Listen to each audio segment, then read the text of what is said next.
If you're over 50 and every time you squat your knees sound like a bowl of cereal, stop right there. This might be exactly why they still hurt. You've probably been told squats are the best exercise for strong legs, but what if they're actually the reason your knees stay sore, stiff, and swollen? Here's the truth. After 50, it's not about working harder, it's about working smarter. In this video, I'm going to show you 3 powerful exercises that can build strong legs, support your knees, and help you move with more confidence without grinding your joints down in the process. A lot of people over 50 assume that if their knees hurt during squats, it must mean their legs are weak, or they just need to push through and toughen up, but that mindset often does more harm than good. As we age, the structures inside the knee naturally change. Cartilage can thin, previous injuries may leave lingering sensitivity, and the muscles that support the joint may not be firing as efficiently as they once did. When you load a movement like a traditional squat, especially deep or repeated for high reps, the knee joint experiences significant compressive and shear forces. If your hips are weak, your ankles are stiff, or your balance is off, the knees often end up absorbing more stress than they're designed to handle on their own. Pain in this context isn't a sign of failure or laziness. It's information. It's your body's way of saying that the current strategy might not be the best fit for where you are right now. Many people over 50 are still trying to train like they did decades earlier, using the same exercises, the same ranges of motion, and sometimes even the same expectations. But the body at 55 or 65 responds better to precision than punishment. Instead of forcing a movement that repeatedly causes discomfort, it's far more effective to choose exercises that build strength while respecting joint tolerance. Smarter exercise choices don't mean easier or less effective workouts. They mean selecting movements that shift more of the workload into the muscles that protect the knees, especially the glutes and hamstrings, while reducing unnecessary strain on the joint surfaces. When those larger hip muscles do their share, the knees don't have to act as the primary shock absorbers every time you sit, stand, or climb stairs. Over time, this balanced approach can actually improve how your knees feel, because you're improving the system around the joint rather than just stressing the joint itself.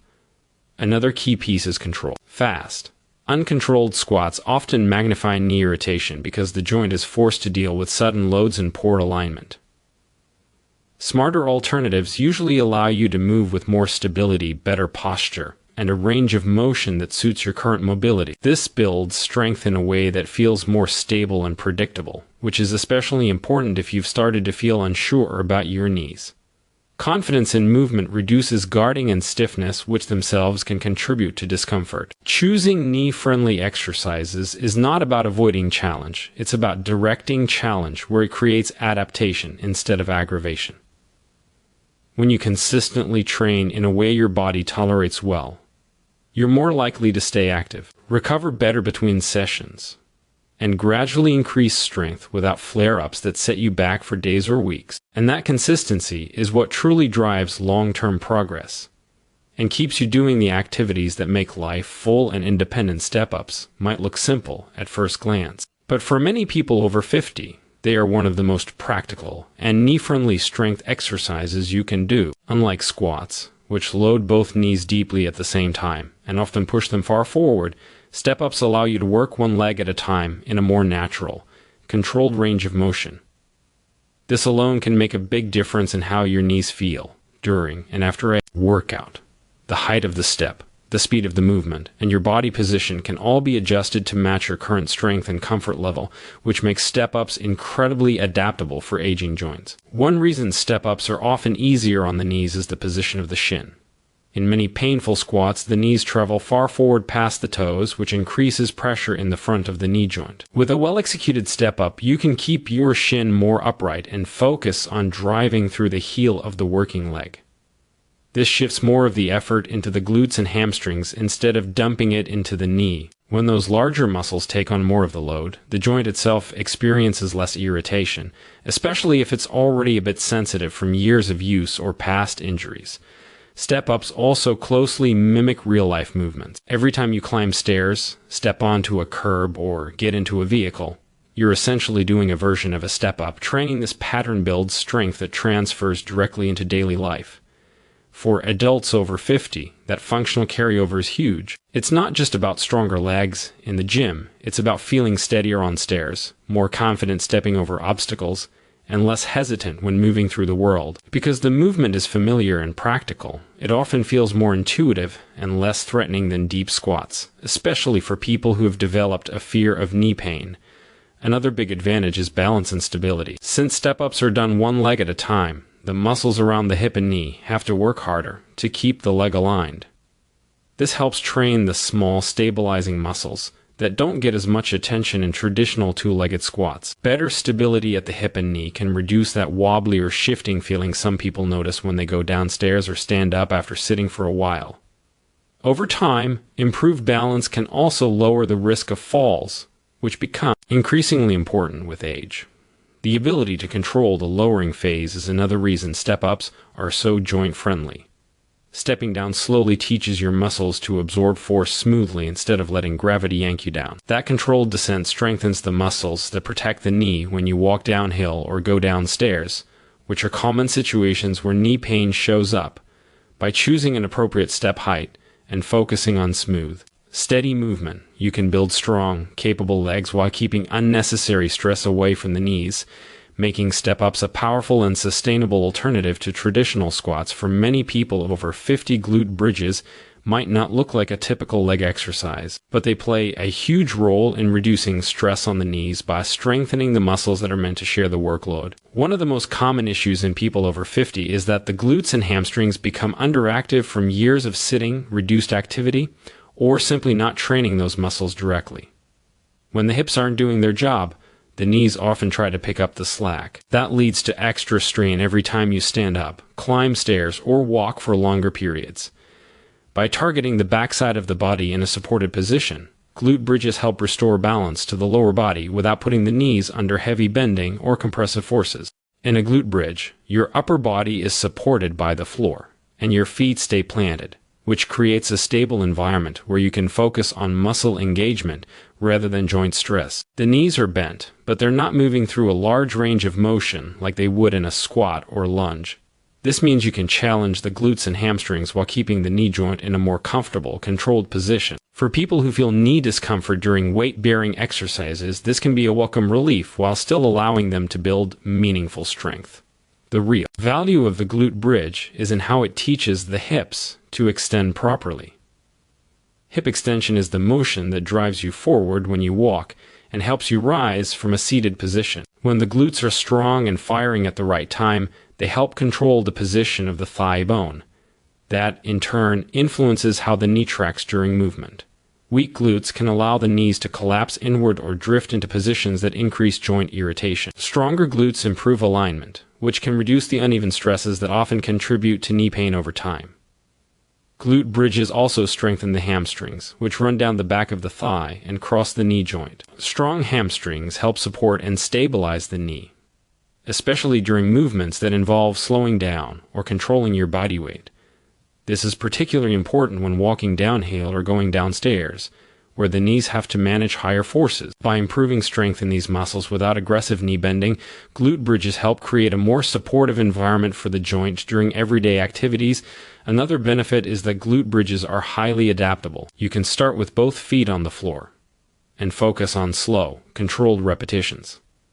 As you get stronger, you can add a pause at the top, use a resistance band around your knees to activate the outer hips, or progress to single-leg variations that challenge stability. All of this can be done while keeping knee stress relatively low. Over time, better hip strength and control can change how forces move through your legs, easing the burden on the knees and making other activities feel smoother and more comfortable in daily life. The Romanian deadlift, often shortened to RDL, is one of the most effective ways to strengthen the lower body while being far gentler on the knees than traditional squats. The key difference lies in the movement pattern. Instead of bending deeply at the knees, the RDL focuses on a hip hinge, where the hips move back and the torso leans forward, while the knees stay only slightly bent. This shift in emphasis sends most of the workload into the glutes and hamstrings, the large muscles on the backside of the body that act like natural shock absorbers for the knees. When you perform a squat, the knees travel forward and bend significantly, which increases compressive forces inside the joint. For people over 50 with sensitive or stiff knees, that repeated deep bending can lead to irritation. In contrast, the RDL keeps the shin more vertical and limits how much the knee angle changes.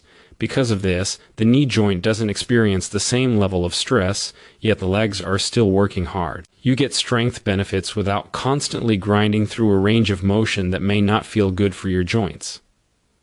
Another major advantage of the RDL is how it strengthens the hamstrings. These muscles run down the back of the thigh and attach just below the knee, playing an important role in stabilizing the joint. Strong hamstrings help control the position of the lower leg, especially during movements where you're slowing your body down, like walking downhill or stepping off a curb.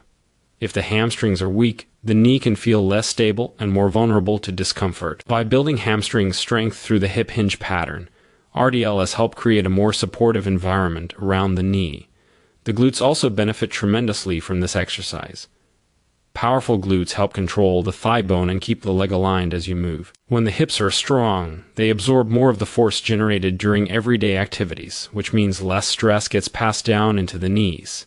This is especially important with aging, because muscle loss tends to occur more quickly if strength training is inconsistent. RDLs directly target the muscles that people often lose strength in first, making them a smart addition to a joint-friendly routine. Beyond muscle strength, the RDL teaches an essential movement skill: how to bend and lift from the hips rather than the lower back or knees. This carries over into daily life every time you pick something up from the floor, load groceries into a car, or lean forward to reach a low shelf. Learning to hinge properly distributes forces more evenly throughout the body, reducing the chances of overloading any single joint.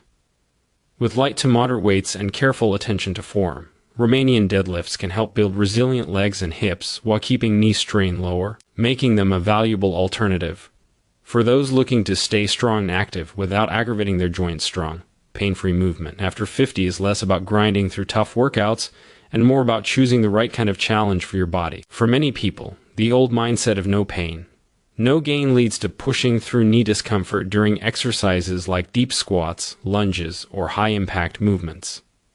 The problem is that pain is not just an inconvenience to ignore. It's a signal that something in the system may be overloaded, underprepared, or not moving well. When you repeatedly push through that signal, you often end up with more inflammation, longer recovery times, and a growing fear of movement that limits your activity even further. A smarter approach focuses on control.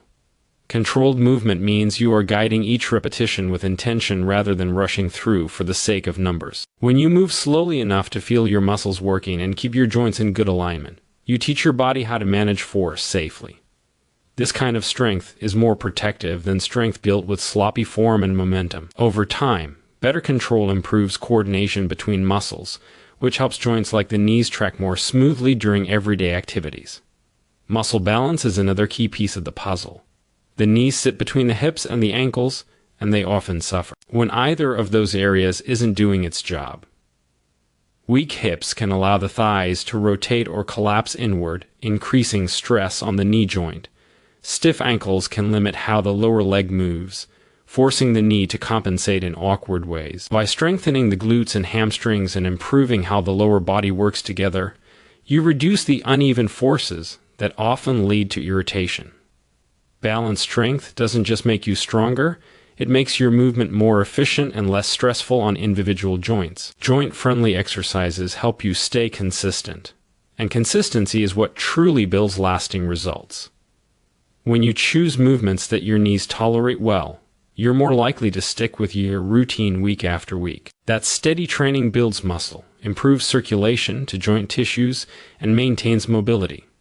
In contrast, cycles of overdoing painful exercises followed by days or weeks of rest due to flare-ups slow progress and can make the knees feel even more unpredictable. Perhaps most importantly, avoiding the habit of pushing through knee pain helps rebuild trust in your body.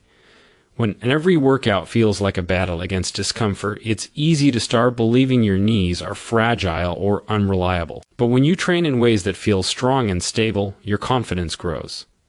You move more freely, stay more active, and maintain the independence that becomes increasingly valuable with age. True fitness after 50 isn't about proving toughness through pain. It's about building strength with awareness, patience, and exercises that support your joints so you can keep doing the things you love for years to come.